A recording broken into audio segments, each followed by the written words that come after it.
Members, staff, and guests, we ask for your patience during this virtual meeting. Multiple staff members are behind the scenes to make sure that the meeting runs smoothly and all applicants and citizens are able to communicate with the Commission at the appropriate times. During the meeting, you will see live images or still images of DDRC members and staff. However, images of the applicant and public will not be visible. The public will also be able to participate via 3 methods. When participating, please provide your name for documentation purposes. So you can watch, email, phone, or log into the web session during the meeting. If you're watching, you may stream the meeting through City TV at www.youtube.com/user/Columbia-SC-Government. You may submit letters and statements via email to cocboardmeeting@columbiasc.gov leading up to and/or during the meeting, as this account will be monitored throughout the proceedings. Emails and letters will be read into the record. If you're phoning, you may call 855-925-2801. When prompted, please enter the meeting code 9444.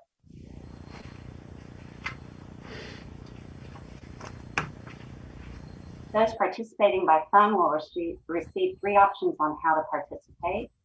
*1 will allow you to listen. *2 will allow you to record a voicemail message that will be read into the record. *3 will allow a participant to be placed in a queue so that they may speak live when prompted. If you're speaking live, please make sure your computer audio is muted so we don't get feedback. You can stream via the web at publicinput.com/COC-DDRC-January. And I'll call the roll. Mr. Baker? I think you're muted, Mr. Baker. I saw him a while ago. He's here. I see him. Okay. Mr. Broom? Here. Mr. Jenkins?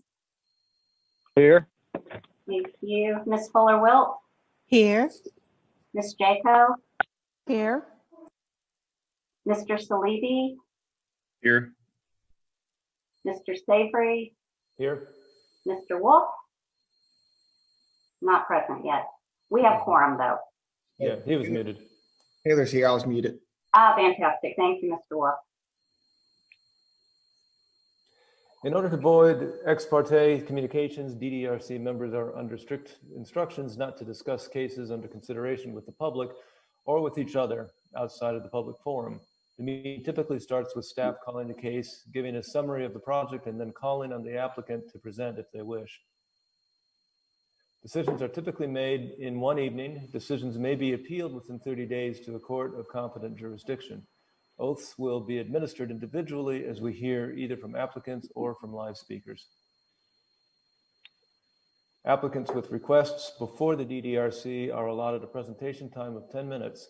This time should include, but is not limited to, an overview of the project, case history, and any pertinent meetings held regarding the request. This time also includes all persons presenting information on behalf of the applicant, such as attorneys, engineers, and architects. This time limit does not include any questions asked by the DDRC or staff regarding requests. Members of the general public are given the opportunity to address their concerns in intervals of 2 minutes each. Applicants may have 5 minutes to respond. Staff has a timer and will make presenters aware of when their time has expired. At this time, are there any changes to the agenda? We have a few changes under the regular agenda. Urban design case number 1, which was 1027 and 1031 Elmwood Avenue, a request for design approval for new construction in the city center design district has been withdrawn. And under the historic portion of the agenda, 2314 Lincoln Street, a request for design approval for exterior changes in the Elmwood Park Architectural Conservation District has been deferred. Thank you. The DDRC uses the consent agenda to approve non-controversial or routine matters by a single motion and vote. If a member of the DDRC or the general public wants to discuss an item on the consent agenda, that item is removed from the consent agenda and considered during the meeting. The DDRC then approves the remaining consent agenda items. Will the staff now please read the consent agenda? Certainly. The first item on the consent agenda is 2200 Sumter Street, a request for design approval for renovations to an existing structure in the North Main Corridor Design District. The second is 707 through 711 and a half Saluda Avenue. This is a request for preliminary certification for the Bailey Bill. This is a 5-point National Register structure. Just adjacent to that building is 713, 715 Saluda Avenue, which is again a request for preliminary certification for the Bailey Bill. And our last case on the consent agenda is a vacant lot adjacent to 2219 Rembert Street. This is a request for design approval for new construction and site improvement in the Elmwood Park Architectural Conservation District.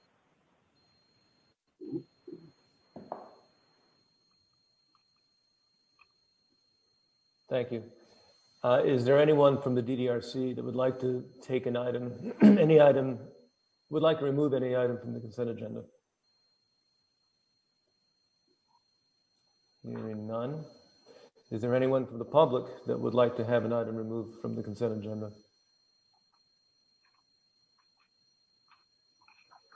Please communicate by sending an email to cocboardmeeting@columbiasc.gov.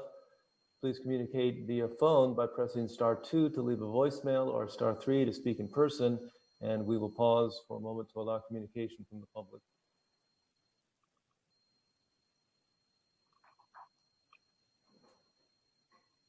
We have no emails regarding the consent agenda. Thank you. And likewise, at this time, we do not have any callers. Very good. Do I have a motion and a second to accept the consent agenda, subject to all the conditions contained in the case summaries as well as the December minutes?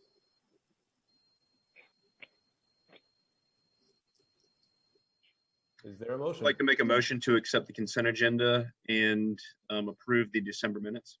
Thank you. Is there a second? Second. Thank you. Could we have a vote, please? Mr. Baker,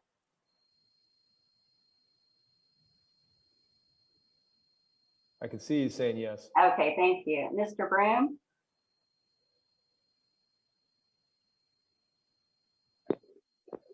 Mr. Room isn't speaking. I'm here. all right. How do you vote on the motion, Mr. Broom? I would say yes. Thank you. Mr. Dinkins?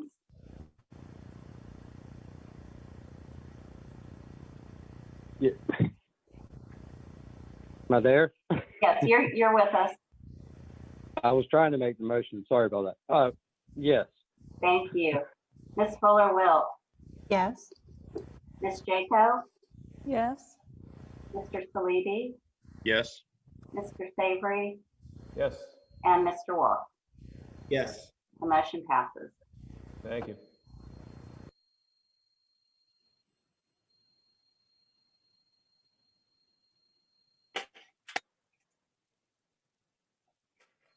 Move on to the first case. So the first case on the regular agenda, this is 1401 to 1431 Assembly Street and 1011 to 1019 Washington Street. This proposal at the northwest corner of Assembly and Washington is for the development of a 17-story private student dormitory building with structured parking. The project was before the commission in January, and the commission deferred last January, pardon me. The commission deferred the approval and moved to appoint a subcommittee to discuss the outstanding concerns. A subcommittee was held on January 21st, where a number of items were discussed, including a location of trash pickup, bike parking, first floor programming of Assembly Street, human scaled elements at street level, and the parking garage design and its visibility from the street.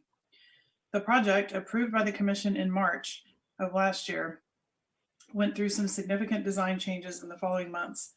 When the proposal came before the commission in November, The commission had some concerns about the extensive nature of the changes and recommended another subcommittee, which was publicly noticed and held virtually on November 23rd. The proposal before the commission today reflects the changes made in advance of the subcommittee, as well as some recommended changes made as a result of that work session.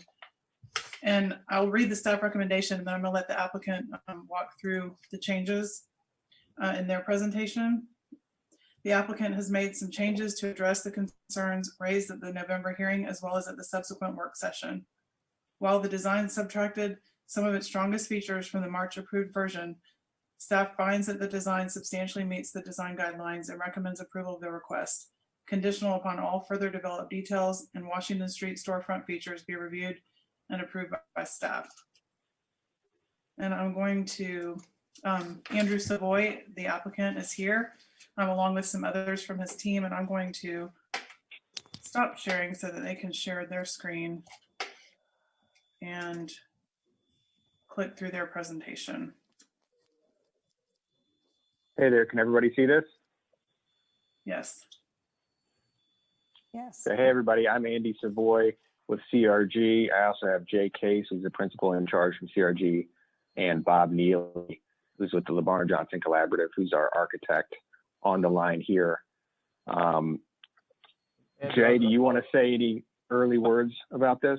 Excuse me, I apologize. I had to jump off for a second. I need to swear you in, though. Do you promise to tell the truth in these proceedings? Yes, sir. Thank you. I'm sorry, go ahead.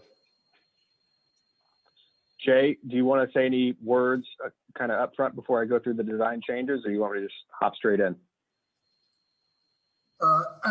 I struggled a little bit with the Zoom, so I apologize. I would not be anybody's instructor on this technical stuff, but I would say, I'm going to turn it over to you. We have tried very hard to work with the DDRC throughout the process. I think we've made good progress. I think they've been supportive and constructive, and hopefully what we've got today will meet with their approval.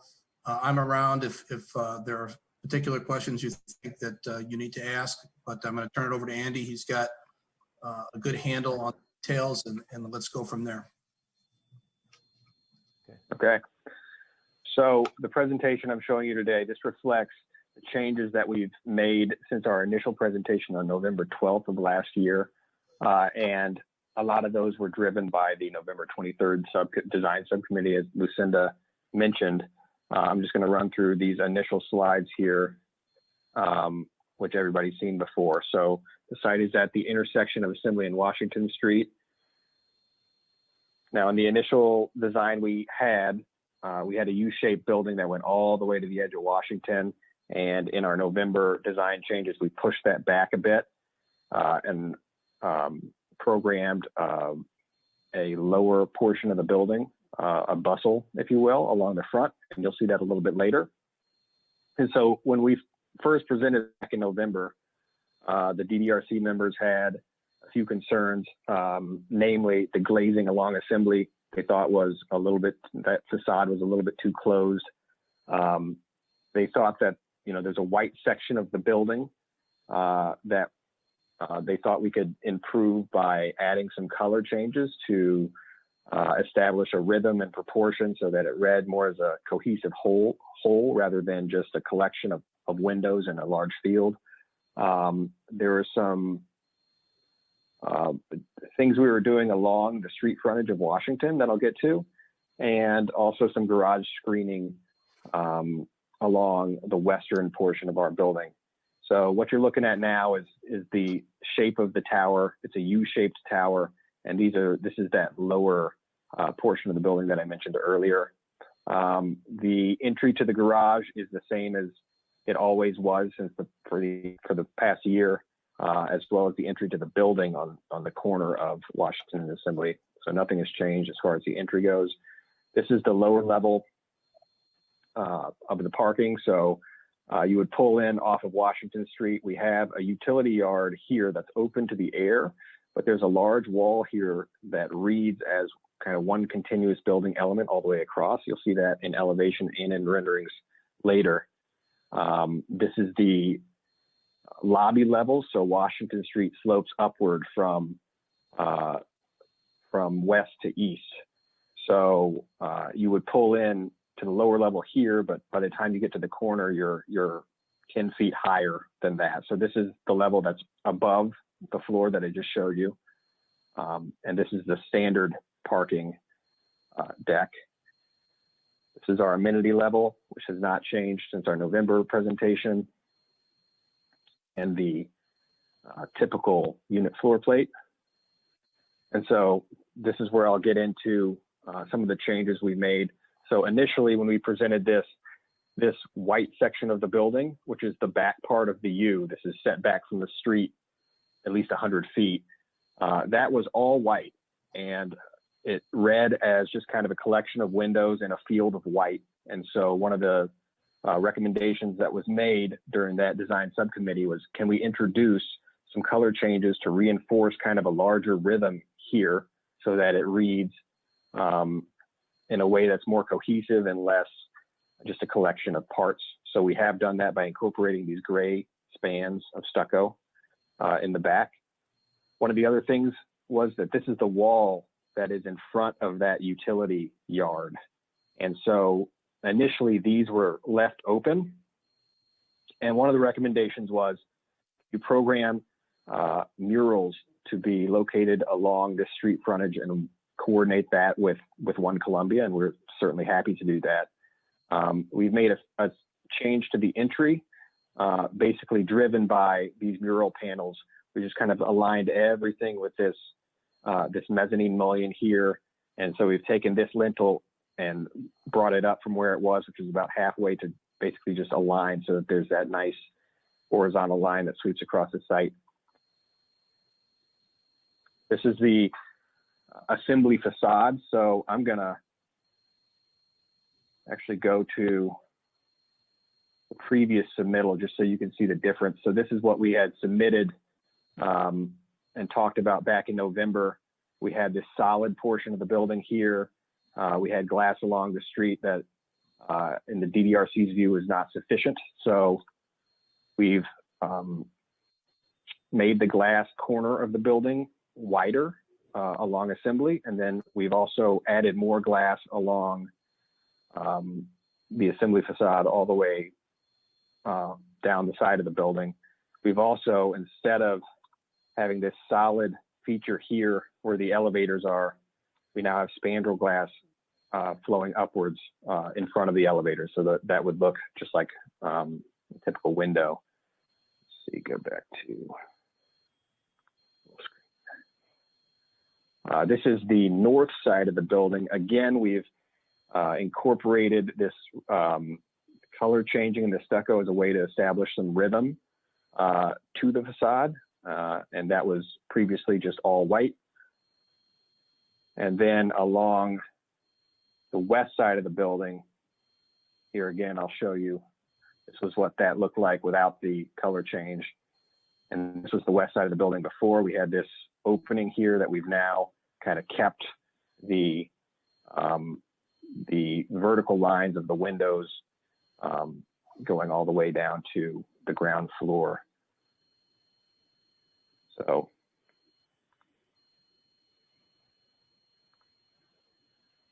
the section through the courtyard there.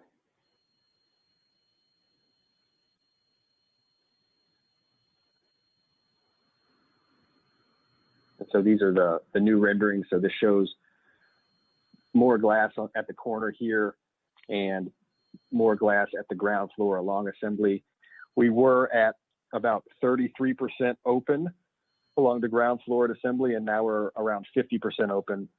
And on the upper floors, we're at 27% open in our previous submittal, and now we're about 36% open. So we have added quite a bit more glass to that, and we're showing just kind of a depiction of some kind of mural there along these panels. This is another view of that. Shows how that works.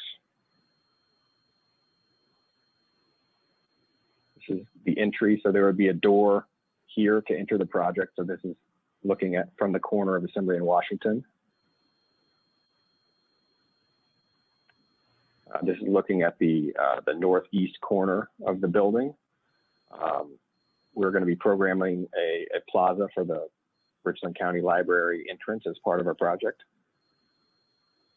This is looking up Washington towards Assembly. That's what it looks like from the corner of Park and Washington. And that's in bird's eye aerial. So there are a few other slides here that show the materials, but that's pretty much it. So at this point, I'd like to open it up for questions or comments, anything else you guys would like to bring up. You made some changes to the west elevation too, is that right? Yes, sir. Yes. Can you describe that briefly?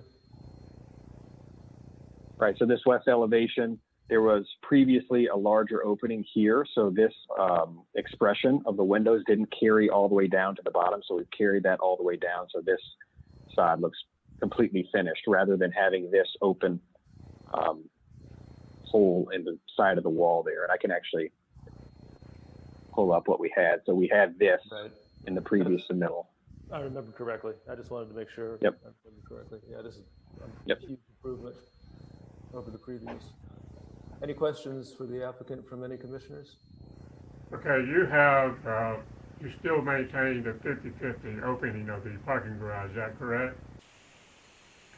That's correct. At this time, we do think that on the upper levels, we have enough openness to not be mechanically ventilated. So that would be close to 50%. On the lower level, we're not at 50%. We will have to mechanically ventilate that. Okay. On the Assembly Street entrance in the corner, I noticed there's a sign facing Washington Street. Can you pull that a minute? Sure. Talking about this sign. Okay. The address is going to be Assembly Street or Washington Street? We have not determined that yet. My strong feeling is that it would be an Assembly Street address. Okay, well, And I think sign, what would be the sign? What would be the address, or what would be the sign? An address of the building, or what? Probably this is it'll probably be branded in fashion. A number of student deals that we branded the, whether we continue to brand it with that name or not, I can't tell you for sure. We haven't released the branding squad, if you will, but it'll have some name, and the number will appear prominently in some place as well. But we'll probably have some kind of a name for the project that we'll put there, and it very well could be the Edge. All right, thank you. And the thought there was that, you know, the actual numbers could be above the door, which face Assembly, but the sign faces down Assembly along Washington, so that it basically faces campus. So that's the reason why that sign is oriented in that direction. Thank you. Any more questions from commissioners for the applicant?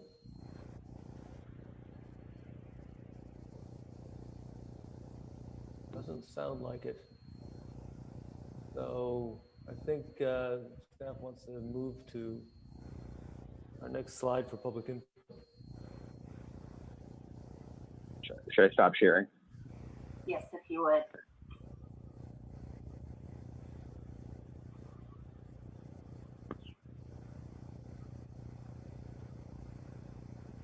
We encourage those that would like to communicate via email to begin sending in letters and emails to cocboardmeeting@columbiasc.gov or on the web at publicinput.com/COCDDRC-January.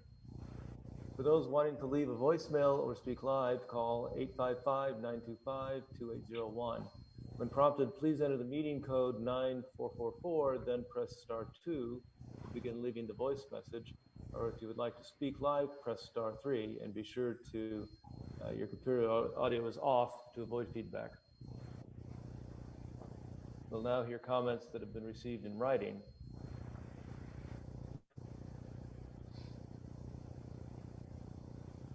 We do not have any emails regarding this project. Thank you. And now we'll hear any voicemails received, as well as anyone calling live. At this point, I do not have any callers on the line. Okay.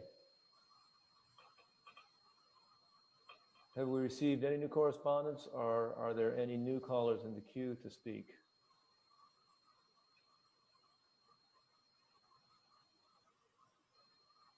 Okay, well, we can skip this slide. Well,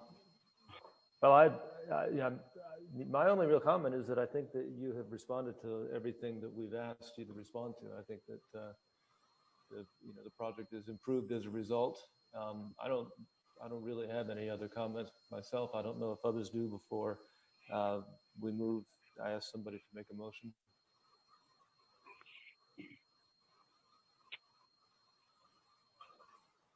I mean, I agree. I think a lot of the comments have been addressed. Very good. In that case, could I ask someone to make a motion, please? Sure. I move the commission grant approval of a certificate of design approval for changes to an approved design located at 1401 Assembly Street, conditional upon all further developed details and the Washington Street storefront features be reviewed and approved by staff. Is there a second? Second. Any discussion? Could we have a vote, please? Certainly. Mr. Baker? Okay. Mr. Broom? Yes. Mr. Dinkins? Yes. Ms. Fuller-Wilt? Yes. Ms. Jaco? Yes. Ms. Johnson? I'm abstaining. Thank you. Mr. Salibi? Yes. Mr. Savory? Yes. And Mr. Wolf? Yes. The motion Okay. passes. Thank you. Thank you, gentlemen. Thank you very much. Congratulations. Thank you. Thank you. All right. Next case, please. All right, this is 127 Guacamole Avenue. This is a request for a certificate of design approval for the construction of a duplex on a vacant lot in the Wells Garden Architectural Conservation District. This section of Guacamole Avenue was not developed until the 1950s and later. So a lot of the context, immediate context around this property is considered non-contributing. So there's very little historic context directly around this property. You can see in the Sanborn map there where the property is, and this is from 1950s. So none of those lots have been developed at that time. The proposed new construction is approximately 3,400 square feet, 2-story brick duplex with a 1-story front porch. Initially, staff did have concerns about the height, scale, and massing when compared to its smaller, non-contributing neighbors. However, after spending time evaluating the historic context along the street, staff did find examples of similarly massed buildings, historic buildings, and examples of the larger brick buildings adjacent to smaller 1-story buildings, as would be in this case here. Similarly, the simple rectangular massing of this building can be found on a number of historic building examples throughout the neighborhood. The applicant, at staff's recommendation, also took efforts to visually lower the overall height of the building by using a hip rather than a gable roof, and also by adding detailing such as the brick banding under the 2nd-story windows to break up the massing and bring down the overall height of the building visually. Overall, staff finds that the property is consistent with examples along the street and throughout the neighborhood. Staff is recommending approval with conditions based on Section 6 of the Wales Garden Architectural Conservation District Design Guidelines. The only recommended changes that staff has for this building design relates to the windows. Windows proportions on the facade of the buildings vary slightly. There are 4 smaller windows centrally located. There are examples of smaller windows on other facades of neighborhood houses. However, they're normally proportional to the other windows on the facade. So staff recommends that the proportions of the windows be adjusted so that all windows are proportional to one another. Likewise, you can see on the drawings, there are several different pane configurations depicted for the windows. So staff recommends only using one type of pane configuration. And lastly, the window details have not yet been provided, including the materials for the windows. So staff recommends they be wood or aluminum clad with exterior muntins to be visually compatible with historic windows in the neighborhood. There were a number of letters from the neighborhood. Some were sent directly to the commission. Others were asked to be read into the record. So we have those. There are also a number of questions that pertain more closely to zoning regulations. So we do have Rachel Bailey on the call if there's any zoning information that needs to be clarified. And I believe the applicant and the architects, Jason Holliday and Matt Davis, are on the call as well. Thank you. Does the applicant wish to speak?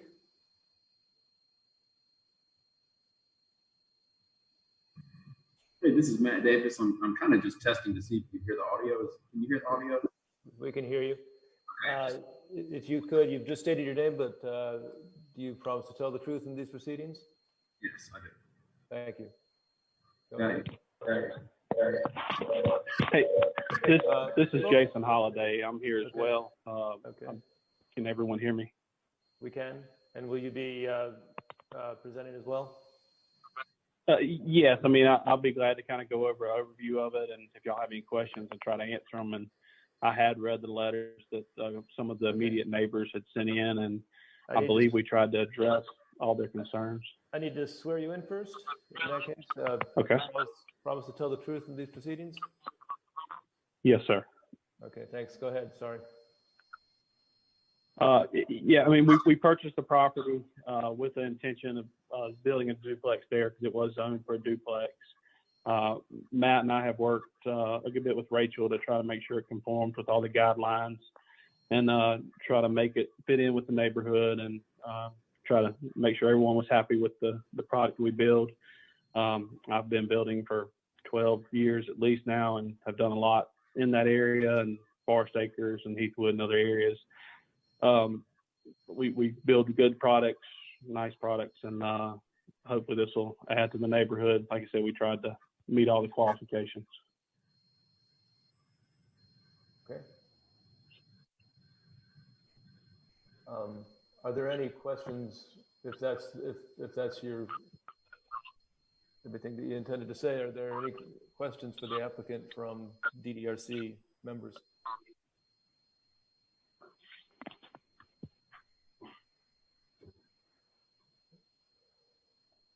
Let me ask one thing. Are you okay with the staff recommendations? Yes, sir. But we had talked to Rachel kind of after she sent that in, and certainly willing to make the changes to the windows and provide windows that meet the requirements. Okay, so there are no concerns, nothing that needs to be discussed there. No, sir. Okay, given that, we encourage those that would like to communicate via email to begin sending in letters and emails to cocboardmeeting@columbiasc.gov or on the web at publicinput.com. We're getting a lot of feedback from some of you. Thank you. /COCDDRC-January. Still getting the feedback. If those who aren't speaking could mute, please. For those wanting to leave a voicemail or speak live, call 855-925-2801. When prompted, please enter the meeting code 9444, then press *2 to begin leaving the voice message. Or if you'd like to speak live, press *3, and please be sure to mute your computer audio to avoid feedback. We'll now hear comments that have been received in writing.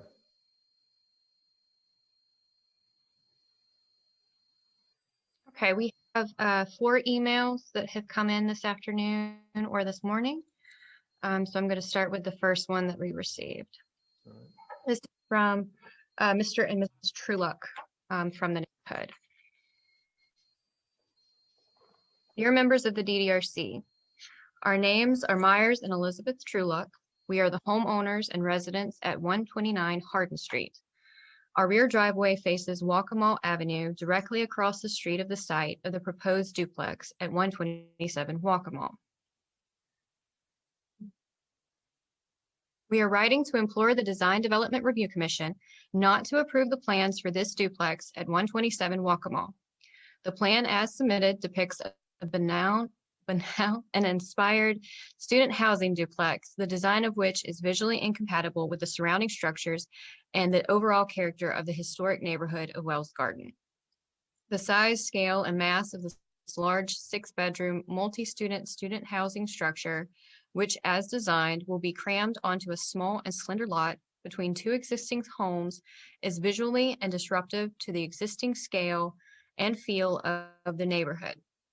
The plain double stoop design across the facade fails to exhibit a strong sense of entry or really any aesthetic interest.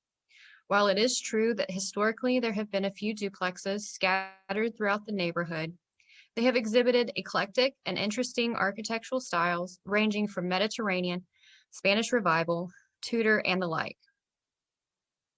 However, the design of this duplex has the feel of mass-produced cookie-cutter housing, lacking in any architectural merit and character, and if approved for construction by this board, would serve only to detract from the overall aesthetic appeal of Wells Garden.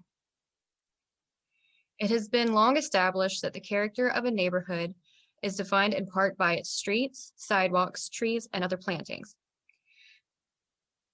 In order to cram this large 6-bedroom structure on this postage stamp sized lot, the property will need to be clear cut, which will cause the loss of many mature grand trees and historic varieties of camellias.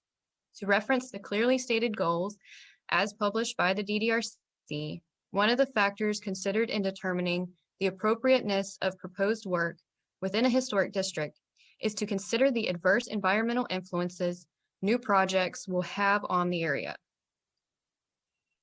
We would argue that the introduction of a building which is out of scale with the lot on which it is situated is architecturally not in keeping with any other homes on the block, and for whom its creation would quite literally mean adversely impacting the environment by the removal of considerable amounts of mature shrubs and trees, is in clear opposition to the design characteristics section of the design guidelines, page 4, in which reads, "The area has an eclectic feel, but one that is graceful, due to common setbacks, similarities in adjacent building heights and building materials, and the presence of mature trees and shrubs. Furthermore, the violation and loss of such assets would be irrecoverable for years to come, which is a flagrant opposition of one of the core values of the committee to ensure conservation, maintenance, and enhancement of areas. Out of concern for negative impacts this new construction would impose on the streetscape and character of the neighborhood, we would like to address the proposed design's lack of appropriate parking considering the size and intended purpose of the planned building.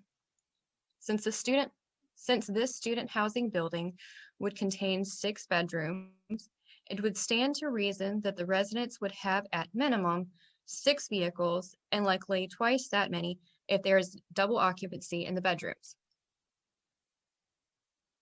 As designed, it appears that there is a rear parking for at most 2 vehicles. That could leave 10 vehicles to park on the narrow thoroughfare of Guacamole Avenue. As it is now, when other students have parties and cars are parked on both sides of Guacamole, the streets become impassable and police have to come ticket cars and ask students to move their vehicles.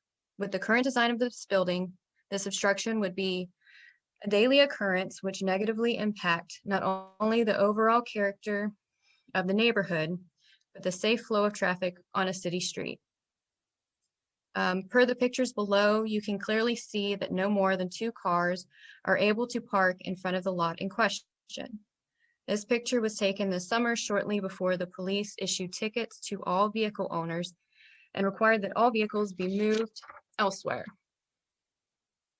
I make this point because this was before the creation of a driveway on the lot in question, which quite obviously would mean that on-street parking in front of 127 Guacamole would be reduced to 1 vehicle if parking directly in front of the building. As you can see, this is problematic given the planned 2-car parking on the property for a 6-bedroom dwelling. One could also argue that in addition to the obvious traffic obstructions this would create, it also creates a nuisance situation for neighbors on Waccamaw who appreciate an aesthetically pleasing and quiet family-friendly street where our children can play on the sidewalks and the road is not blocked on both sides by illegally parked vehicles, which create hazardous situations and blind spots. We have a 5-year-old son and we love our neighborhood.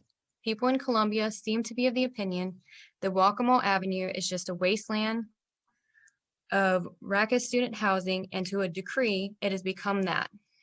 Thanks in part to the poorly conceived student housing complex built on the 200 block of Waccamaw. However, our block is different than what has happened on the block north of Monroe Street and seems to be heading in the right direction. Our block of Waccamaw has several young families with small children who enjoy riding bikes and playing on the shady sidewalks. Families continue to move in, and there is hope that the couple of houses currently rented to students will soon be sold and become owner-occupied. We have in the past had major issues with the disrespectful students living north of Monroe. There is vandalism and desecration of private property, as well as extremely loud parties and litter. Due to the scale, mass, materials, and design of the student housing built in previous years on the 200 block of Waccamaw, it is unlikely that families will ever be able to rehabilitate these multifamily units into homes in the future. In fact, at the rate things are going, that block will be a slum in the very near future. In the 6-bedroom student housing duplex, if the 6-bedroom student housing duplex is built at 127 Waccamaw, it will doom this block to the same fate and will detrimentally harm the character of this neighborhood and the quality of life of its residents for many years to come. Please help us to protect and improve our beautiful and historic neighborhood with good planning and good design. Thank you for your time and consideration of this matter. Respectfully, Myers and Elizabeth Trueluck.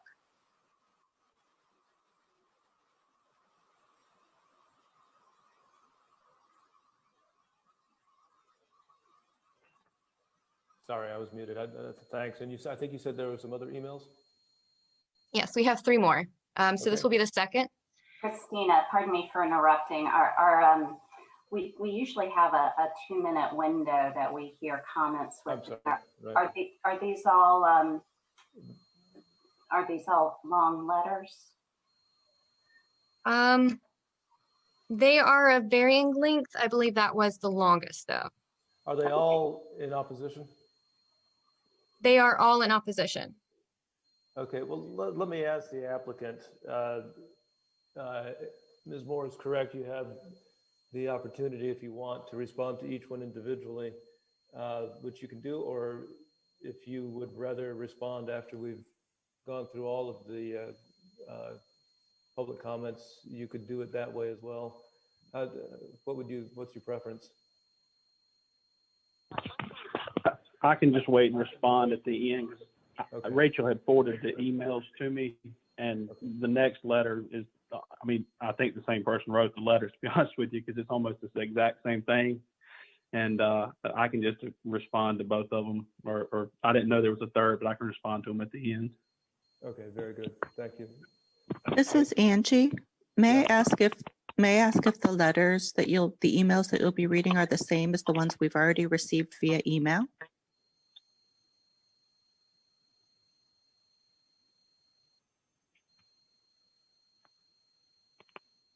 I believe I only forwarded you one via email. Christina, did you forward any others to the commission? I know some requested them to be read in and some requested that they be sent directly to the commission. I think we got at least 3 Yeah. via email. 2 appeared to be from the same couple. Right. 2 different ones, but the same couple. Right. Christina, did you forward any of the emails that came in today?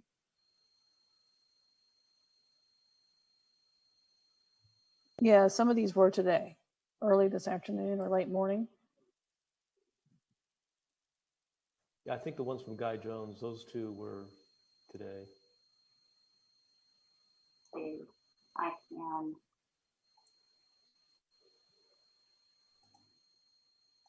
Did we lose Christina? She was still up on the screen. Christina, we can't hear you. If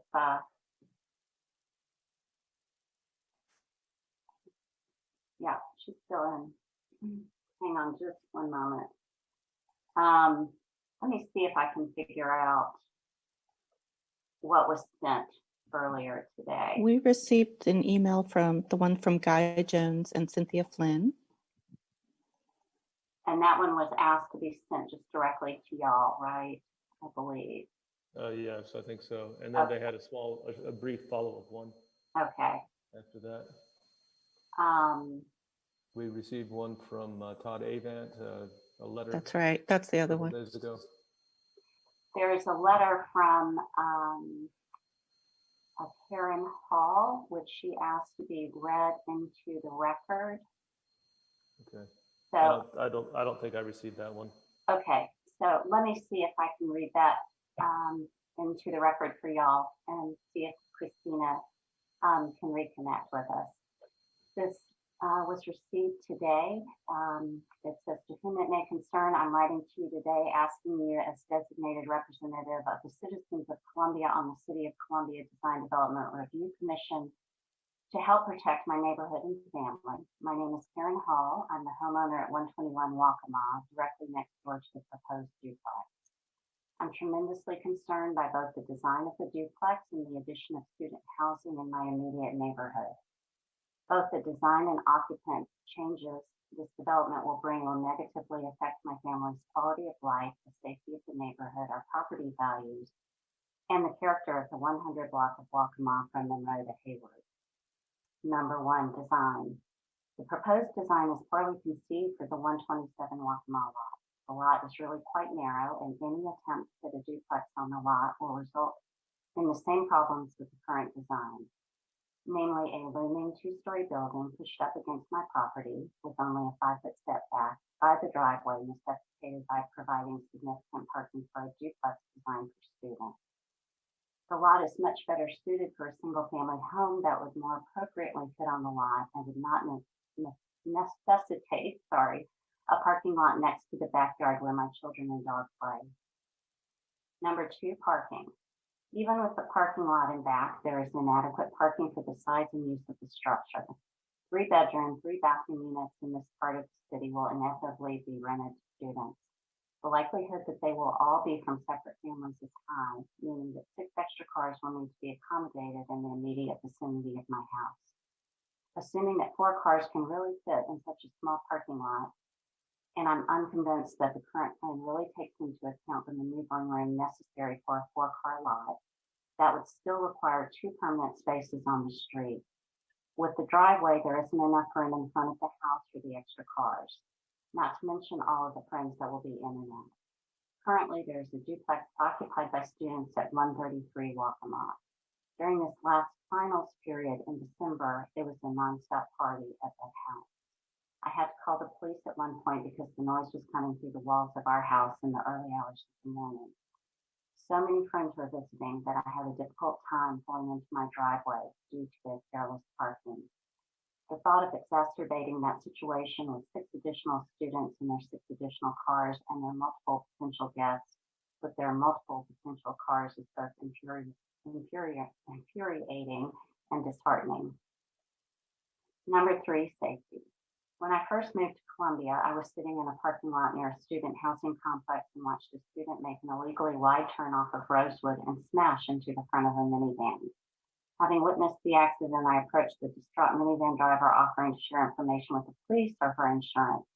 She said the young driver, student, had already confessed to the police that he was texting and just not looking. College students do not always possess the most mature logic about driving safety.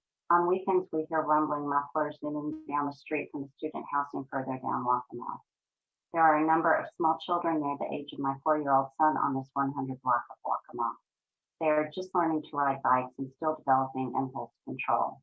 I'm concerned that significantly increasing the numbers of young and inexperienced drivers right next door will pose a safety hazard to our children, particularly when on-street parking narrows the road to one lane and cars will have to swerve out of each other's way to maneuver. Number 4, risks of student lifestyles.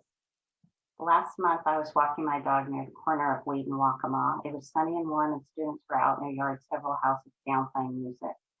And I smelled marijuana strong enough to travel several houses to where I was walking.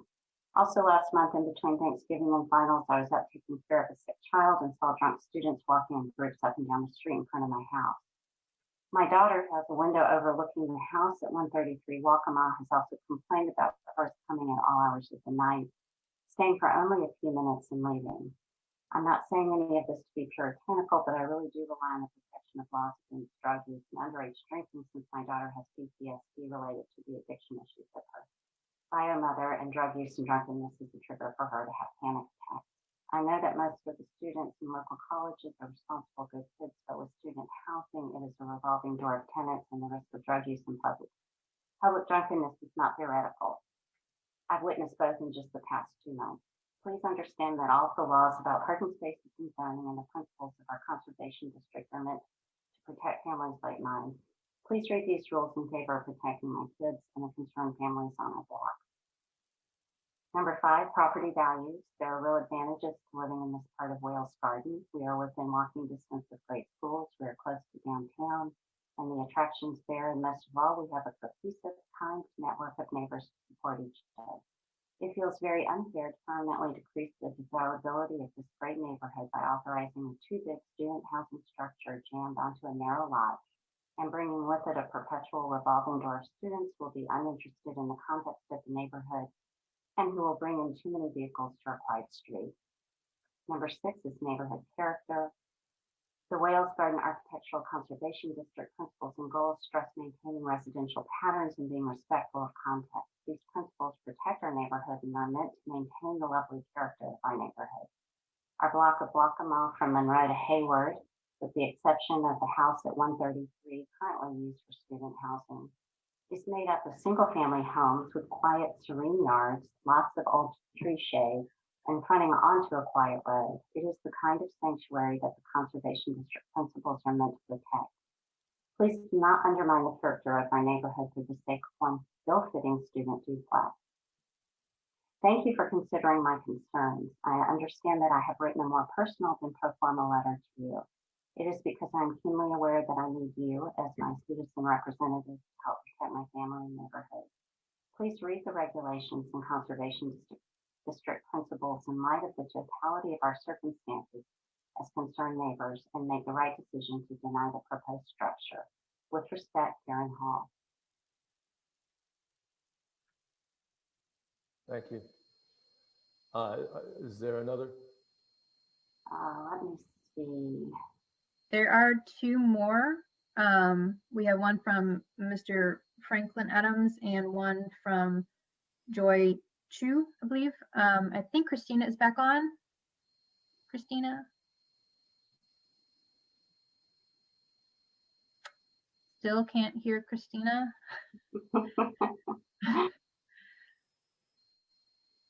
Rachel, do you want me to read those? Do you have them, Amy? I might. Hang on just one moment.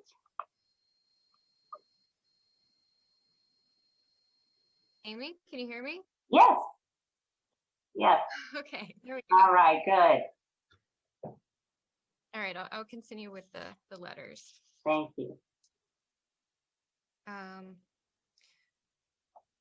I would like the email below to be read into the record at the meeting discussing the proposed structure on the lot at 127 Guacamole Avenue. To whom it may concern. I believe that the current plans for the parking for the structure at 127 Guacamole irresponsibly ignore the likely occupancy and probable use of the proposed structure and does not include an adequate number of planned parking spaces to keep vehicles associated with future residents of the structure off the street. Complying with the minimum requirement of 4 parking spaces when building a duplex with 3-bedroom, 3-bath units in a neighborhood where most duplex units are occupied by student renters as opposed to house show blatant disregard for the probable use of the structure and callous unconcern for the dangers it brings to neighborhood residents who frequent the streets. The Wales Garden neighborhood, along with nearby neighborhoods such as Shandon and Hollywood, Rose Hill, suffers from lack of residential parking since car usage has increased greatly since our neighborhood was established. The Wales Garden Neighborhood Association has been asked by Wales Garden residents to increase the walkability and safety of our streets. Increase safety and safety of our streets, as many times street parking forces our two-way streets to become one-way streets. In Wales Garden, the regulated minimum number of off-street parking spaces is not serving its purpose, providing enough spaces to keep cars off the streets, leading to unsafe driving, biking, and walking conditions. Neighborhood residents would like to see improvement in these conditions, especially in light of a recent study showing that nearby 5 Point streets were among the most dangerous for pedestrians in the region. The proposed structure at 127 Guacamole, with its lack of parking spaces, runs counter to these goals and will exacerbate current conditions. The Division of Planning, Zoning, and Architectural Conservation evaluation of this structure has made it difficult to get a holistic understanding of the likely occupancy and use of this space, and thus the impact of this proposed structure on our neighborhood, but the potential inadequate parking is a safety issue that cannot be ignored. I would like to see a requirement for this proposed structure to provide at least 6 parking spaces, as well as a plan from the City of Columbia's outlining steps that will be taken if the proposed structure brings an overflow of vehicles parking in the streets, impeding traffic, and decreasing the safety and walkability of our neighborhood.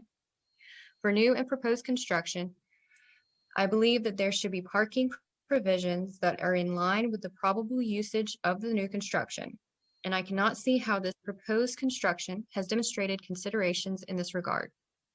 Instead, plans show that it is already difficult to supply the bare minimum number of spaces required by regulation. The bare minimum parking spaces required by regulation is insufficient in these circumstances, and I ask the city proactively address the street parking issues if it goes ahead with the approval of a 6-bedroom structure that is likely to house unrelated students at some point with only 4 planned parking spots. Thank you for your time and attention to this matter. Sincerely, Joy Chow, Wales Garden resident. Thank you. Right, and then we have one final one from Frank Adams. I am writing as a private citizen, not in my position as president of the Wales Garden Neighborhood Association. I am also writing with the certainty that this is an exercise in futility. My neighbors and I feel our historically designated neighborhood has far too many renters, especially rowdy and undisciplined student renters, and that neither the city nor the university appear to be able to control their obnoxious and inconsiderate behavior. It seems that even recent applicants before you agree because they swear that perhaps a mythical supply of young professionals are their marketing targets for projects in Wales Garden, not more students. At your November meeting, 2 neighborhood associations were summarily reviewed by your board when they made separate pleas for postponement of issues on that agenda. Yet ironically, the board dawdled over an Assembly Street project whose developers were seeking an immediate decision. When a group said it was concerned your approval would lead to loitering and unsavory behavior, you indicated that approval of the necessary accompanying liquor license lay in the purview of another board, which basically admitted you were inured to the consequences of your decisions, as your focus was the degree to which applicants met appropriate guidelines. Your decisions, while legally binding and likely sound administratively, are tantamount to a tunnel vision that is shared by other boards and commissions. A result is that each board approves implementation of its own section of the apple, with no overarching board to consider the consequences of these individual actions.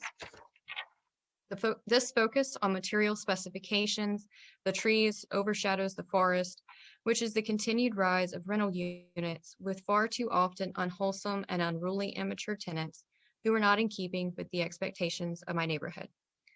The idea of approving an application to build a duplex with 6 bedrooms on a singularly narrow lot at 127 Guacamole is ludicrous. There simply is not room to accommodate 6 renters and the vehicles of their 6 significant others. All this will overflow into the street and create more congestion on a street that City Council has previously felt needed traffic humps to protect the safety of children living on it. I said this letter was anticipated to be an exercise in futility, but nevertheless, I ask that this application be denied or at minimum held over while staff is instructed to apply the strictest interpretation of guidelines. And that is the last letter. Thank you. At this time, does the applicant wish to respond?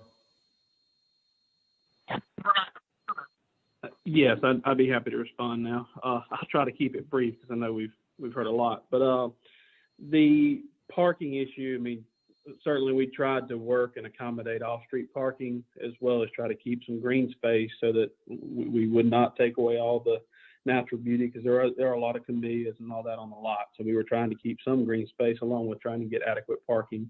Matt and I would be happy to work with Rachel if we need to try to get some additional parking to try to help that matter. I'm not opposed to that at all. Like I said, I just didn't want to take away green space. As far as the neighbor next door, 121, she just purchased the property in November. I've owned that lot for almost a year now, and prior to her purchasing the property, she contacted me through her realtor, and I talked to both of them. She was quite aware of my intentions to build a duplex there, had no objections at that point, and proceeded with purchasing that home. So, I mean, I would have said if she had major objections, she probably shouldn't have bought the house, I mean, 2 months ago. So, I mean, I think that's just come about because of some of the other ones right there in that area that are just opposed to students altogether. That being said, I've told no one that I'm going to target students. I mean, that's not our intentions. I mean, obviously that area does have a lot of students just from the standpoint of it is within walking distance to USC. I think that's a great amenity. I think there's a lot of good students in the area. Obviously some students cause problems as they've pointed out, but I mean, I don't know how I can control that. But like I said, that's never been my intention, just to blatantly target them. The one comment about double occupancy to have more cars, I mean, the city doesn't even allow double occupancy. So, I mean, I think that's addressed right there with the city restrictions and guidelines. Other than that, I mean, like I said, I'd be happy to work with Rachel anymore, but I mean, I think we've tried to provide that it does fit within the neighborhood, or try to show that it does fit within the neighborhood, and try to get adequate parking and meet the guidelines. But be happy to do anything I can to try to make everybody happy. Okay, thank you. Was there anybody else that wanted to speak live before we move on? Or any new callers?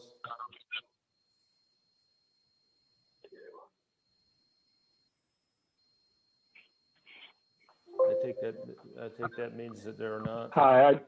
Oh, sorry. I apologize. No, I do not have any callers on the line. Okay. I have one question. The applicant's materials, they took photos of what they called duplexes across the street at 210 to 214 Guacamole. And I've been looking at Google Maps. The applicant also sent a area map with the addresses, but it doesn't have those addresses. Are those the white blocks that don't have any numbers in them directly across the street from 127? I'm just trying to understand where 210 to 214 Guacamole are.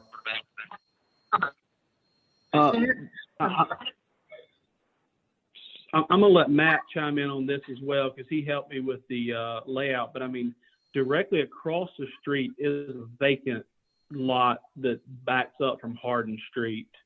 The 210, those are just right down the street towards the 5 Points area. That section, there's probably 4 or 5 of them built right there in a row in that 210 to 214. I mean, it might even be 6 because I think they're like double built there. Yeah, So, those if you go down Hayward Street from Saluda, take a left on Guacamole, it's the Right. first block on the left. Okay, It'll that's what back Right. up to the Avant's house, who I believe wrote a letter in. Wrote a letter.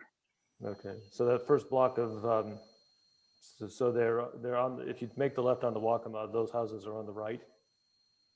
On the left. The ones they want, yes. And the addresses are 210 to 214? Sorry, well, on the right. On Yes. the right, yeah. Okay. You're correct.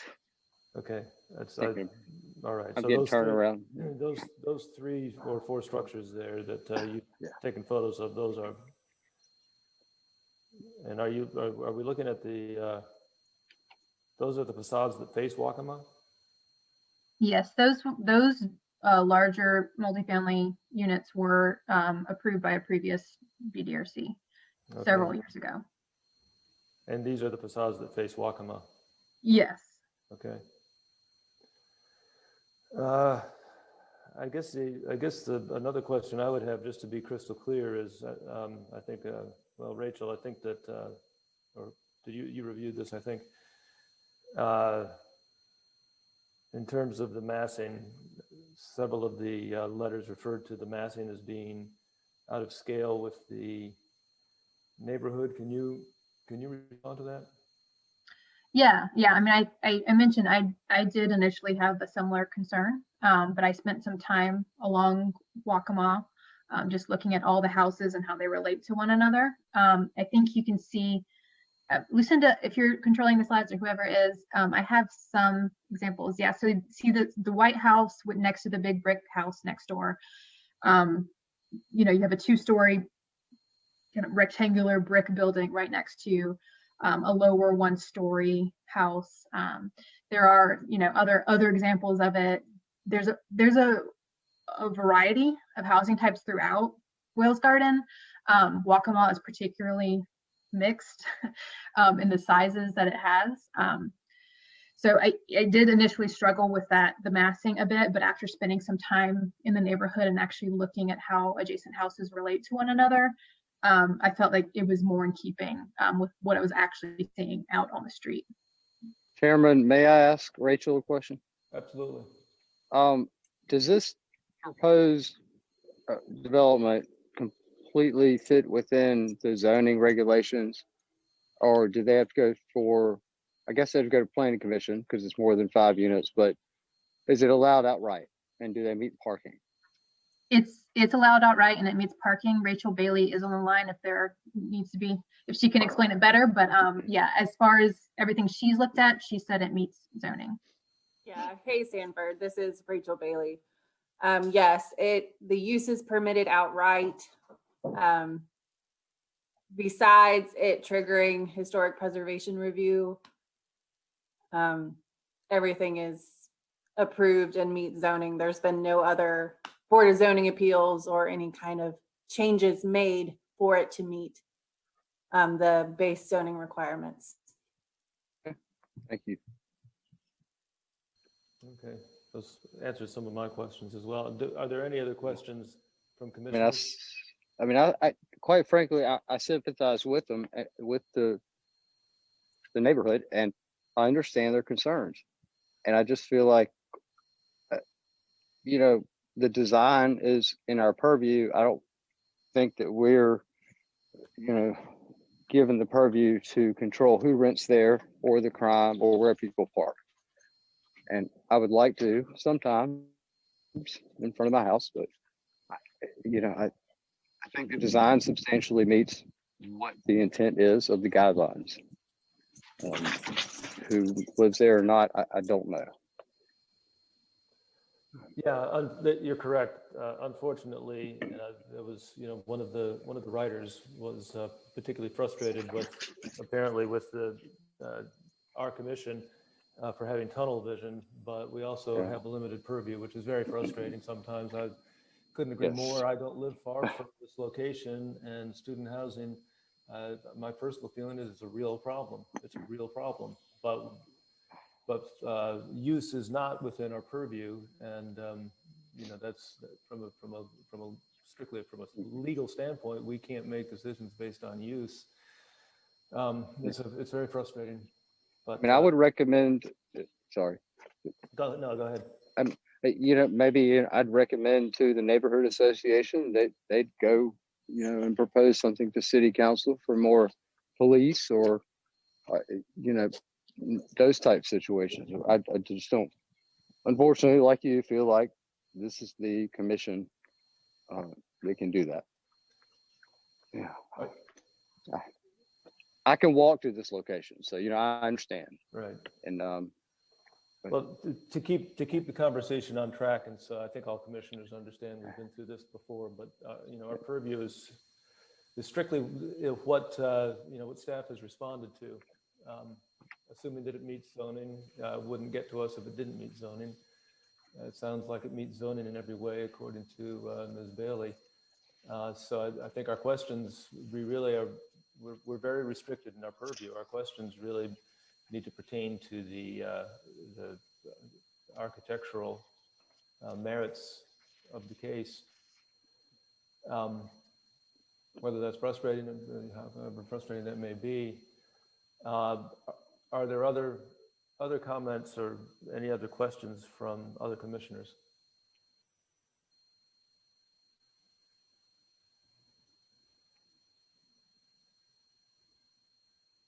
That sounds like no. I mean, this is Taylor here. I would echo what Sanford and Tom have said about, not within our purview to say what can be that the users that go in there as far as the occupants of the units, but it does seem to fit within the nature of the homes and other duplexes and rentals up and down Waccamaw. As well as the massing that Rachel pointed out. So as far as the design goes, I think it checks a lot of those boxes, and it's within the nature of specifically the street, at least it sits on. Thank you. There is a new zoning map coming up, right? Somebody from staff can answer that. There is public input opportunity in the very near future, just as an aside. Right. So that would be a good place to start. Any further comments, commissioners? Hearing none, could I have a motion, please? Sure. I will move the commission grant a certificate of design approval for the new construction of a duplex located at 127 Guacamole Avenue based upon the design substantially meeting the Wales Garden Architectural Conservation District guidelines. And that's it.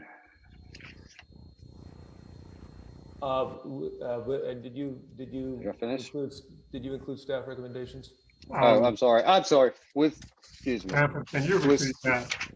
Sure. I recommend the commission grant approval of a certificate of design approval for new construction for a duplex located at 127 Guacamole Avenue, based upon the design substantially meeting the Wales Garden Architectural Conservation District guidelines, with the following staff recommendations. All windows to use only one type of pane configuration. Window proportions to be adjusted so that all windows are proportional to one another.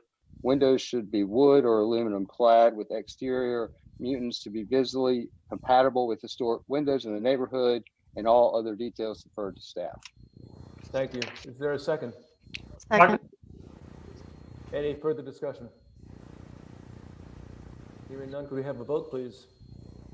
Certainly, Mr. Baker.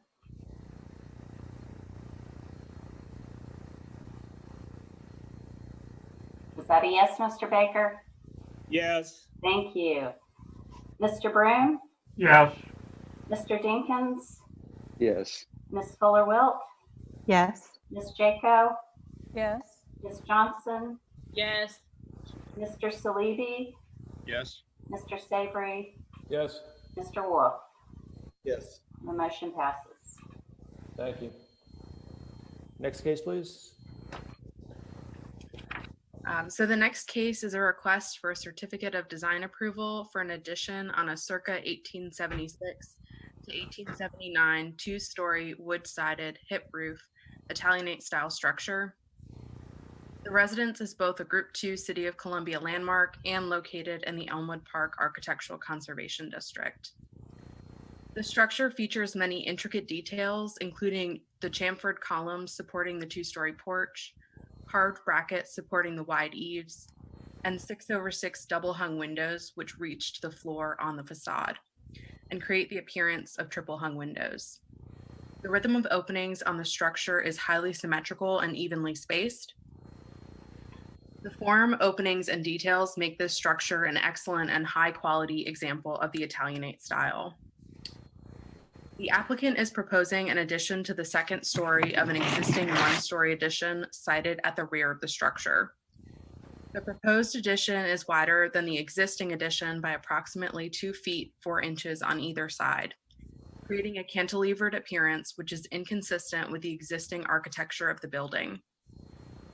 In addition, the openings on the left elevation are sparse, with only a grouped window on that elevation, neither of which is consistent with the openings on the historic portion of the building.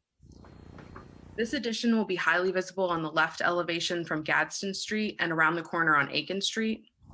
The right elevation, although not as highly visible as the left, will still be visible from the public right-of-way and should comply with the applicable standards. Additions and alterations to landmark buildings must be reviewed carefully, with consideration given to their impact on Columbia's most cherished and highly designated historic resources. While this proposal does meet several of the standards for review, in the interest of time, staff will focus on those which it does not comply with.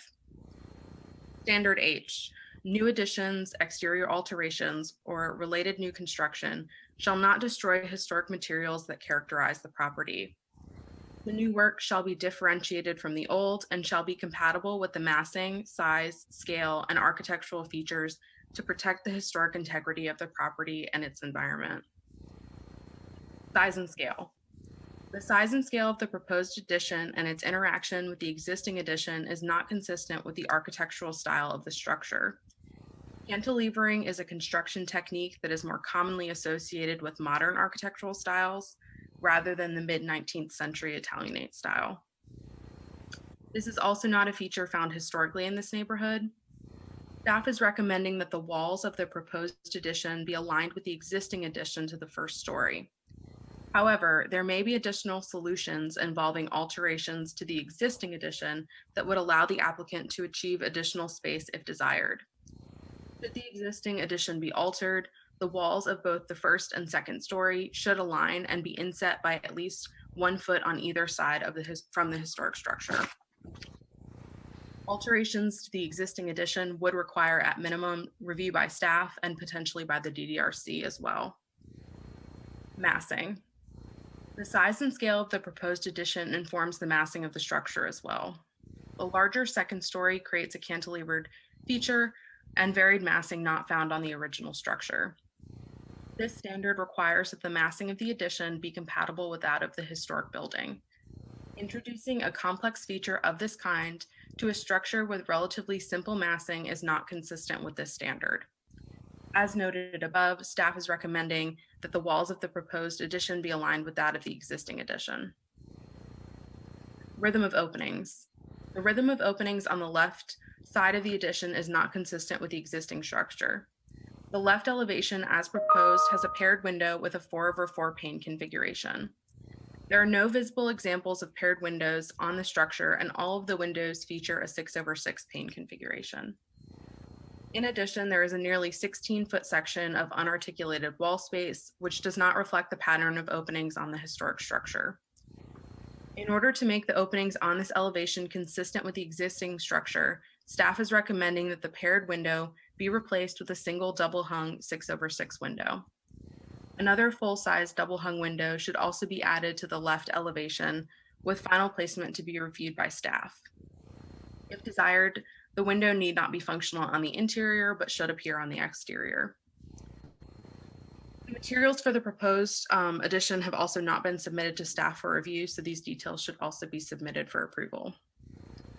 Based on these standards noted, staff finds that the project at 2224 Gadsden Street does not comply with significant portions of section 17-674D of the city ordinance. Staff recommends that a certificate of design approval be granted only if the following conditions are met. The walls of the second story addition be aligned with the addition to the first story.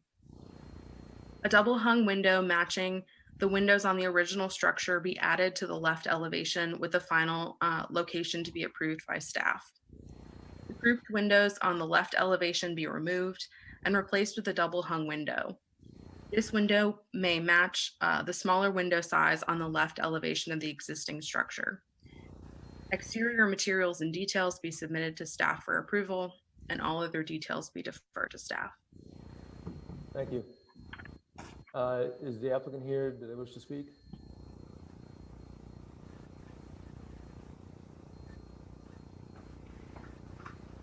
Hello, can you hear me? Yes. My name is Jeff Badgett. I'm the resident of looking for approval for the addition. And do you promise to tell the truth in these proceedings? I do. Thank you. Go ahead. So with the staff's recommendations, so I was talking to Megan McNish, that's who we were in contact with and who we submitted all of our applications through. When our original design had the cantilever edge going all the way out to the edge, she came back and told us that it needs to show an offset so you can see the existing structure. So the original structure can differentiate between the existing. So we pulled it in several inches. I believe it was about 6 inches on each side. And then my concern with the windows is in the structure, in the design that we have written up, it's going to be a closet on that one side with racks and everything. So there can be no window in that and have a functioning wall for that purpose, as well as the rear portion of the house is not an original structure to the house. It was built in the 80s when the house was moved here from the Gervais Street area. And so that is not an original structure, which is why it's also pulled in slightly. And the windows on the back portion are different from the original structure, which are 3 by about 6 or 7 feet. And so we were consistent with different windows in the front, through the structure. Also, the examples that we included into the packet are of houses that are nearby our house, probably about a block away. 2 of them are older structures, early 20th century. And then the third one, 2300, was a newer structure, but I assume all those need to go through the DDRC and match the neighborhood existing design elements. And that was approved for a cantilevered edge, very similar to the one that we were trying to add. And I want to add that one is along a major road, where ours would be tucked away behind our larger structure in front of it. And that's all I have to add. Thank you. Do commissioners have any questions for the applicant, or I guess for staff at this point before we move on to public comments? Megan, I have one question, I guess directed to you, to confirm. One is that this house, I believe that you've said, and my iPad just knocked out on me, but is National Register, is that correct? It's an individual landmark. That's individual, individual landmark. And these other houses that the applicant made reference to, I think you've mentioned this on the notes that we're looking at right here, but these are all recent construction, and none of these are individual landmarks that had additions made on them. Is that correct? That's correct. 2 of these buildings are historic structures, but one of them has, or actually both of the buildings that are historic have had porch enclosures, which is what's appearing as a almost sort of cantilevered feature. Both of those examples, this alteration occurred significantly after the buildings were originally constructed, well after the 1950s and 60s. So they're much, much later alterations to these buildings.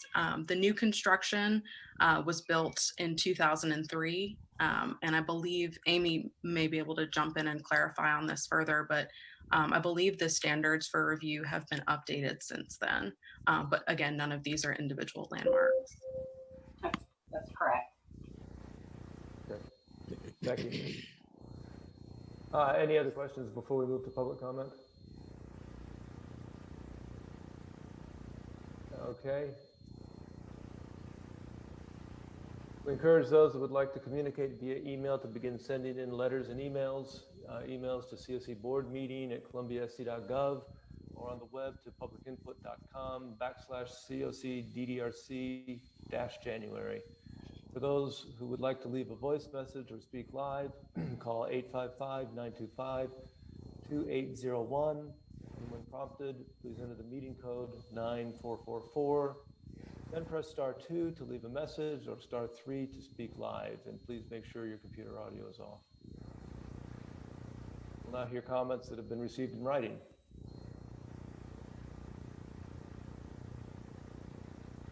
We have no emails regarding this case.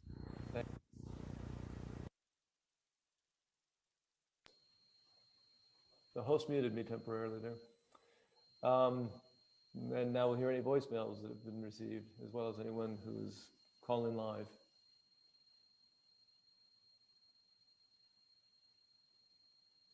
We do not have any callers on the line. Very good, thank you.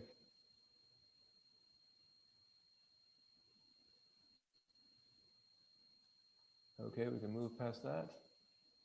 I think at this point, then we're ready to move to deliberate.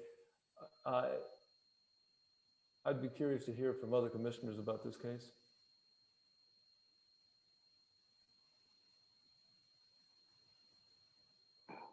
I'll just say that, you know, I am sympathetic reviewing these plans prior to the meeting tonight. Noticed the issue with the windows on the left elevation where you kind of have, I guess, that single grouped window, I think it's referred to as, over a bathtub. And then you have, I guess, what appears to be a shower and a closet where, you know, from an interior design aspect, I guess windows wouldn't be appropriate. And it sounds like that might be an issue to design those in to the drawings. So I guess all that to say, I am sympathetic with that one, and I'm wondering if that's something staff would be willing to give some leeway on. So I'll just add here that one thing we do routinely with folks, if they don't want to have a window on the interior, but that it's required on the exterior, is that it's just basically a finished wall on the outside, but we see the window, or on the wall is finished on the inside, but we see the window on the outside. So that's something that folks can do if they would rather not have the window be functional on the interior. I mean, just in a broad scope, I hear a lot of negative, maybe not negative is the right word, comments from staff or improvements that could be made. I don't want to kick the can down the bucket, but it just seems to me there are a lot of conditions to be met. If staff's willing to, you know, ensure that those can be met on the staff level, I think that would. Go ahead, sorry. I'm done. I would be comfortable. I think staff has a very clear idea of what they would like to see done. And Megan, I think you just came up with a reasonable way to accommodate what Andrew is concerned about. I think that this is a special case since it's an individual landmark. I think, you know, it is our, I think we have the responsibility to take that very seriously. Certainly the owner knows it's an individual landmark. I think that, and I completely agree with the staff comment about the cantilever on the back of the building. well, as an architect, I just think it seems obvious that the better and less aggressive solution is not to cantilever at the second level. It seems like a pretty easy solution to align the top walls and the first story walls and the second story walls. So, I mean, I think that the staff recommendations are reasonable, in my opinion. Yeah, I do too. I was just hoping that it being an individual landmark, it would be further developed or more meet some of the criteria. But I mean, I'm fully confident in staff as well. Well, one alternative is that you could make a motion that it needs to be deferred rather than have it go through staff. But that was my other thought, but I hate to just, I don't see the need to. I'm not sure I do yet. Okay. Any other thoughts? Any other comments from commissioners? Well, this is Angie. I agree with you on the cantilever. I think that the design can go forward with Megan's guidance and what she's already put in there and suggested makes the most sense. Megan, might I ask, I vaguely remember when reviewing this that one of the recommendations, or I guess suggestions regarding that first condition, aligning the walls of the first and second story to avoid that cantilever effect. Wasn't there a suggestion that maybe the applicant build out the first story? Yes, that's certainly an option. As the applicant mentioned, that back portion, the one-story addition isn't original to the structure. So alterations can be made to that portion of the building to allow for additional space. But that at this time, with what was presented, to review for this meeting, I kept my recommendations to just focus on this addition, but that is certainly an option. Okay, so I guess my real question is then, sorry, if we do pass a motion that incorporates that first condition, would that give the applicant the ability to either reduce the width of the second story or expand the width of the first story without having to come back for approval? The alterations to the first story may require DDRC approval. It just depends on the scope of the proposal, but staff approval is certainly an option for alterations to that portion of the building since it's not original. I think what would happen, and I believe, like I said, I can't see it now, my iPad is out, but I think that your recommendation was that the first floor and the second floor walls align, and you left it that simple, right? So that would follow. That would cover either one of Andrew's questions, I think. And then I think the other aspect of this to probably wraps up the question is if, because I believe we've had this happen before, if staff and the applicant reach an impasse, or there's something that staff doesn't feel comfortable with, then they'll throw it back to the commission if that were to happen. Yes, that's correct. Okay. All right, Megan, this is Angie. I have a question just for clarification. Are you saying that if the first floor addition, it could be expanded, widened? And what requirement would you have as far as it appearing like a hyphen or having some sort of? So I believe in the evaluation, I discussed some, kind of general parameters for how that could be achieved, but it should be inset by at least a foot on either side. Great. Sorry, I missed that from your details. Thank you. Well, I'm comfortable with staff making these decisions, knowing that if something happens that they're not comfortable with, they'll bring it back to the commission. If there are no further questions or comments, would somebody like to make a motion, please?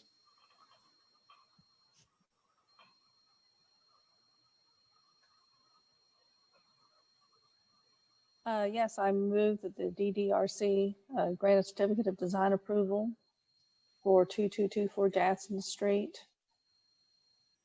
in compliance with the Elmwood Park Architectural Conservation District and individual landmark requirements with the following requirements. First, the walls of the second story addition be aligned with the addition to the first story. Second, a double hung window matching the windows on the original structure be added to the left elevation with the final location to be approved by staff. 3, the grouped window on the left elevation be removed and replaced with a double hung window. This window may match the smaller window size, the left elevation of the existing addition. 4, exterior materials and details be submitted to staff for approval. 5, all details defer to staff and for staff to work with owner to come up with solutions on this.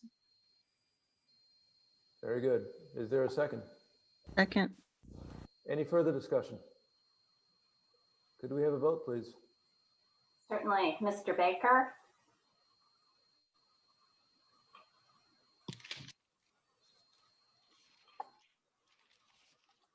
Yes. Thank you. Mr. Broom? Mr. Broom, you're muted. Yes. Thank you. Mr. Dinkins? Yes. Ms. Fuller-Wilt? Yes. Ms. Jaco? Yes. Ms. Johnson? Yes. Mr. Salibi? Yes. Mr. Savory? Yes. And Mr. Wolf? Yes. The motion passes. Thank you. Okay, I believe that's the last case, right? That is indeed. And I think we have some other business. We do. We have elections, and we had a nomination for Ms. Jaco as chair, Mr. Salibi as vice chair, and I did not receive any other nominations. So I will put that in your lap, Mr. Savory, if y'all want to discuss any further or take a vote on it, however y'all want to proceed. Well, given that we only have one nomination for each position, maybe maybe at this time I'll ask if there are any dissenting votes. Let me just ask that. Are there any dissenting votes among commissioners or any other discussion? I think hearing none, we could call this an election, right? Are we done with that? It might be good just to say all in favor. Okay. If we can hear everybody, let me just say, any opposed? All in favor, say aye. Aye. Aye. Thank Okay. you. The motion carries. Congratulations. Yes, thank you so much, Mr. Savory, for your leadership for several years, and thank you to Ms. Jaco, Mr. Salibi for being willing to take on new roles. We really appreciate that, and I'm sure I speak for all of us. Yeah, well, you certainly speak for me, so thank you very much. Yeah, I did have a couple things I'd like to say, and I think I've been chair for, I think it may have been 4 years. It's certainly, I know it's been at least 3 years.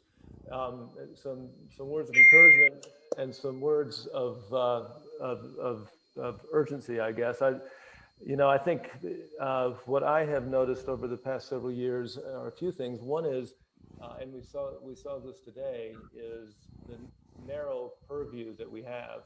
And I would just urge for all of us as commissioners that it's sometimes quite frustrating to be mindful of our narrow purview, but it's extremely important because it is manifest in terms of fairness to the applicants, but also to consistency in that respect, good stewardship of the DDRC.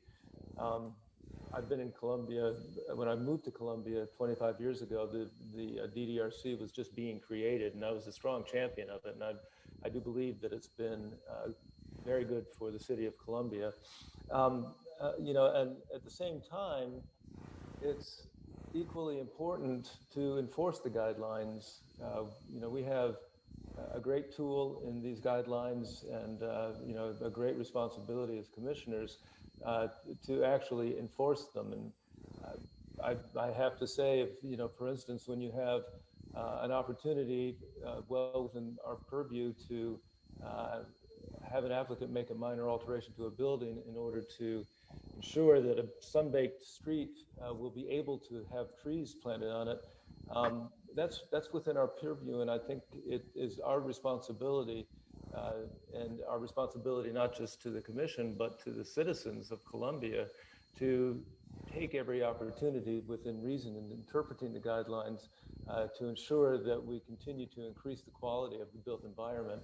Sometimes it's tough, sometimes there's a lot of pressure, and it's often not very much fun. It's certainly not fun if you're there to push on applicants to elevate the quality of the buildings. But it's not only a matter of protecting and ensuring quality of life, but really, and this is where I would encourage everyone on this commission to think about it, it's really a matter of long-term economic development. That's, you know, we're competing with some beautiful cities in our region that are about the same size. Take a walk down Main Street in Greenville, and that's, in the very long term, the decisions that we make have implications for decades. So I would just really encourage and urge everybody on the commission to fight the good fight and enforce the guidelines as a matter of obligation to, you know, to the citizens of Columbia. And then the last thing I just wanted to say, and I appreciate your comments, Amy, was lean on your staff. The staff is a professional staff. We have professional urban designers, professional preservation planners. Amy and Lucinda and the rest of the staff, and particularly Amy and Lucinda, have many, many years of institutional memory of how these guidelines manifest, where it succeeds, where it maybe doesn't succeed. They are, you know, we all come at this with different areas of expertise and different lenses, whether we're architects or planners or lawyers or engineers, but these guys are the professionals with expertise in the design guidelines. So if there's a question of purview, which we have had recently, lean on the staff, accept their expertise on these issues, because they work hard. And I have been an applicant many, many times to the DDRC, going way back, and I've seen how the process and the staff engagement, the hard work that they do has improved over the years and made this a much more consistent commission. And that's really, really important. The consistency is important. I've been an applicant to other boards and commissions in other places around the region in both Carolinas, and you know, BAR being one example in Charleston. And I can tell you without any doubt, this document, the guidelines and the way that staff interpret them are by far the fairest and the most consistent and the most understandable and the least subjective of all of them that I've experienced from the applicant side. So, you know, kudos to staff. It's a thankless job almost always, but you guys do a great job, and I would encourage the commissioners to lean in with the staff. And I think I have 3 or 4 more meetings, but I'm probably going to have my computer on mute through all of those meetings. So congratulations. Yay, staff. Yeah, I'll second that to staff. They're great. Thank you, guys. And thank you, Tom. Thank you very much for those comments and your perspective on everything. And we've just been really fortunate to have you, you know, at the helm for the years that we have. So we appreciate all the hard work you put into that too. Well, I'll stay on the sidelines if you know, however kind of support as a private person that you need. And I think the DDRC is a very, very important part of our municipal success. So with that, could I get a motion to adjourn? Motion to adjourn. All those in favor? Aye. Aye. Opposed? Meeting adjourned. Thank you, everybody. Thank you. Bye. Bye.